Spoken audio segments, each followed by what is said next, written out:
nous allons ici corriger l'activité du cours parlant du taux d'accroissement. Alors, taux d'accroissement ou taux de variation, c'est la même chose. Alors, si c'est une activité compliquée, on va voir après ce qu'il faut en retenir. Alors, tout d'abord, on vous propose une fonction f définie par f de x égale moins x carré plus 6x moins 1. On vous demande de calculer f de 4. Donc ça va, vous avez juste à remplacer le x par 4, et donc là, on trouve 7. Ensuite, on vous prend un petit h non nul. H, on ne sait pas ce que c'est un réel. Et on vous demande de calculer f de 4 plus h, sachant que nous avons f de x qui est ici. Donc vous remplacez juste le x par 4 plus h. Donc ça va faire du moins 4 plus h au carré plus 6 fois 4 plus h moins 1. Le calcul est ici. Pour calculer 4 plus h au carré, il y a deux façons de faire. Soit vous vous souvenez de votre identité remarquable.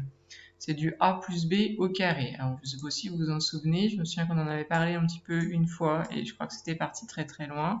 Donc, je vous la rappelle, a plus b au carré, c'est égal à a carré plus 2ab plus b carré. Bon, ça c'est si vous souhaitez utiliser l'identité remarquable, ce qui est évidemment normalement la méthode la plus rapide. Maintenant, je pense que plusieurs d'entre vous ont oublié l'identité remarquable, donc dans ces cas-là, vous ne vous chargez pas la tête en l'utilisant, vous risquez de vous tromper. Une autre façon de faire, donc c'est pas celle que j'ai appliquée moi, mais vous pouvez le faire vous. Pour calculer 4 plus h au carré, vous pouvez dire que, donc du coup le début de ce calcul-là, je vais pas tout réécrire, mais juste le début, au lieu de faire ce que je viens de vous dire, vous pouvez faire moins. Vous savez que 4 plus h au carré, c'est pareil que 4 plus h fois 4 plus h. Ça vous permet de passer à côté, enfin de ne pas utiliser l'identité remarquable. Et après, vous faites la double distributivité. Ça va nous faire du moins... Alors attention, je vous ai dit, je laisse tomber la fin du calcul parce que c'est un peu long pour moi à écrire et ça, je pense pas que ça vous pose de problème. Ce qui vous pose le problème, ça risque d'être ce calcul, le début du calcul. Donc si on fait on n'oublie pas ces parenthèses, parce que le moins devant tout le produit. Vous faites 4 fois 4, donc ça va faire 16. 4 fois h, 4h. h fois 4, encore 4h. Et h fois h, h au carré. Et du coup, on retrouve, vous voyez ce que j'ai écrit ici, là, on a donc on a notre moins. Moi, j'avais écrit 16 plus 8h plus h carré. Ben, en fait, c'est exactement ce qu'on a. On a 16 plus 4h plus 4h, ça fait notre 8h plus h carré. C'est juste que moi, ici dans le corrigé, j'ai utilisé l'identité remarquable. Et là, je viens de vous expliquer comment faire pour contourner l'identité remarquable, c'est-à-dire juste transformer le carré en 4 plus h fois 4 plus h. Mais c'est aussi, vous avez raison de faire comme ça si vous le souhaitez. Donc ensuite, on simplifie en faisant attention, on a un moins devant les parenthèses, donc on change tous les signes, on se fait moins 16, moins 8h, moins h carré. Et on garde la fin du calcul, 24 plus 6h moins 1, on simplifie, il nous reste ça. Donc c'est bien ce qu'on voulait. Ensuite, on vous demande de calculer le taux de variation de la fonction f entre 4 et 4 plus h. Alors, il va falloir faire appel à vos vieux souvenirs. On avait vu ça il y a longtemps. Dans un chapitre, on avait appris à calculer le taux de variation. On avait aussi appelé ça taux d'accroissement. Les deux termes veulent dire la même chose. Donc, on vous dit entre 4 et 4 plus h, eh bien, c'est notre f de 4 plus h moins f de 4 sur 4 plus h moins 4. Ensuite, on calcule, donc on a juste à remplacer. F de 4 plus h, on le remplace par ce qu'on a trouvé juste avant, ici. F de 4, on le remplace par ce qu'on a trouvé juste avant, c'est-à-dire 7.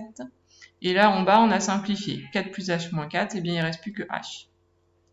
Ensuite, on simplifie notre numérateur. 7 moins 7, ça disparaît, donc il ne reste plus que h carré moins 2h sur h.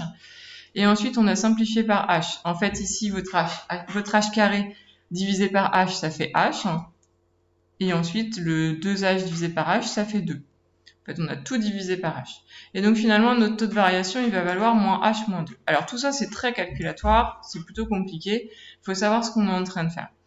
Donc, c'est ce que j'ai essayé de vous expliquer ensuite. Lorsque vous calculez le taux de variation de f entre 4 et 4 plus h, alors, on avait vu que c'était en fait le coefficient directeur de la droite qui passait par le point A et le point M, lorsque A, ses coordonnées sont 4, et puis f de 4, enfin A, son abscisse c'est 4, et on avait placé le point M d'abscisse 4 plus h. Et on avait dit que le taux d'accroissement entre 4 et 4 plus h, eh bien c'était le coefficient directeur de cette droite-là. Alors maintenant, à quoi ça nous sert ce truc-là? En fait, ce qu'on va faire, on va faire tendre h vers 0. C'est-à-dire que h, en fait, c'est un réel. Et vous voyez que plus le h va être proche de 0, plus 4 plus h va se rapprocher de 4. En fait, si vous faites 4 plus 0,0000001, vous allez être très très proche de votre 4. Et du coup, votre point M, il va être très très proche du point A. Et du coup, on revient à la définition de la tangente. Vous savez que quand le point M se rapproche du point A, eh bien la droite AM, là, la séquente AM, eh bien elle se rapproche de la tangente en A. Donc finalement, le taux d'accroissement, le coefficient directeur de la droite AM, il va se rapprocher du coefficient directeur de la tangente. Donc le taux d'accroissement, il va se rapprocher du nombre dérivé en 4. Alors ça, c'est vraiment compliqué à comprendre. Je conçois que vous soyez un petit peu perdu dans les explications, d'autant plus la distance. Mais ce qu'il faut que vous reteniez, même si vous avez du mal à mettre vraiment du sens derrière, c'est que si on veut calculer un nombre dérivé, nous on a appris à le faire uniquement, le nombre dérivé, le f' de 4, on a juste appris à le lire sur le graphique. C'est ce qu'on a fait dernièrement en cours. Ici, on peut vous demander de calculer f' de 4. Et le calculer, eh bien, il va falloir qu'on écrive le taux d'accroissement ou le taux de variation. Donc, c'est ça. Vous voyez qu'en bas, en fait, le 4 moins 4, ça s'en va. Donc, finalement, ça va être f de 4 plus h moins f de 4 sur h. Il va falloir le calculer. Donc, c'est long parce que c'est tout ça à faire. Et ensuite, on va faire rapprocher le h vers 0.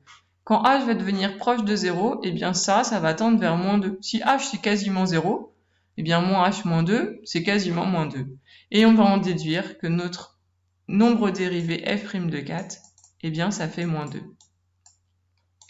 Voilà à quoi ça va nous servir. Et en fait, on remarque, quand on regarde notre tangente, donc je reviens sur notre courbe, quand on regarde la tangente en 4, eh bien, quand on regarde son coefficient directeur, eh bien, par exemple, si je prends ce point-là et ce point-là, eh bien, je descends de 2, j'avance de 1, donc f' de 4, ça fait bien moins 2 sur 1. Donc, on retrouve f' de 4 égale moins 2. Donc, ça coïncide avec ce que j'ai essayé de vous expliquer sur le taux d'accroissement. Donc, c'est ça, lorsque h se rapproche de 0, le taux de variation, ou taux d'accroissement, c'est pareil, se rapproche de f' de 4. Voilà ce qu'il faut que vous reteniez.